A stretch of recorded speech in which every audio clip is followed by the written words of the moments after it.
এই খেলনা রাখবেন, খেলনা বাচ্চাদের সুন্দর আসো সুন্দর বাবা। খেলনা, কম দামের খেলনা। বাবা ওই দাদুকে দাঁড়াতে বলো, আমি খেলনা কিনবো। এই চাচা এদিকে আসেন। বাবা খেলনা নেবা? এই খেলনাগুলোর দাম কত? বাবা সবগুলোই 100 টাকা করে, দেখো কোনটা নেবা। আচ্ছা দেখি তো। চাচা মাত্র এই কয়টা খেলনা কেন, আর কোথায়? বাবা আমার কাছে এইগুলোই আছে, আমি খেলনা বিক্রি করি না, আমি পরিস্থিতির শিকার। কেমন পরিস্থিতির শিকার? বাবা বাড়িতে আমার অসুস্থ নাতিন, দাদুরে তোর জন্য ওষুধ কিনতে পারলাম না, আমার কাছে একটা টাকাও নেই। দাদু তুমি আমার সবগুলো খেলনা বিক্রি করে দাও, তাহলে অনেক টাকা হবে, ওই টাকা দিয়ে ওষুধ কিনে নিয়ে আসো। আচ্ছা দাদু, এই জন্য বাধ্য হয়ে ওর খেলনাগুলো বিক্রি করে দিচ্ছি।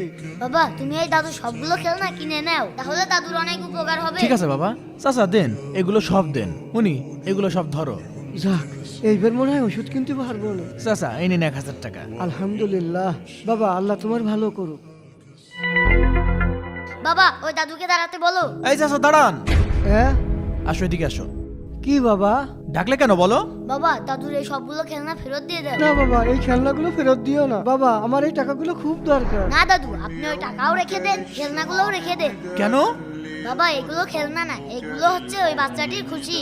দাদু তো পরিস্থিতির শিকার হয়ে এগুলো বিক্রি করছে। বাবা আমাদের খেলনা কিনা উচিত, কিন্তু মানুষের খুশি কিনা উচিত নয়। এগুলো আমি কিনলে ওই বাচ্চাটি অনেক কষ্ট পাবে।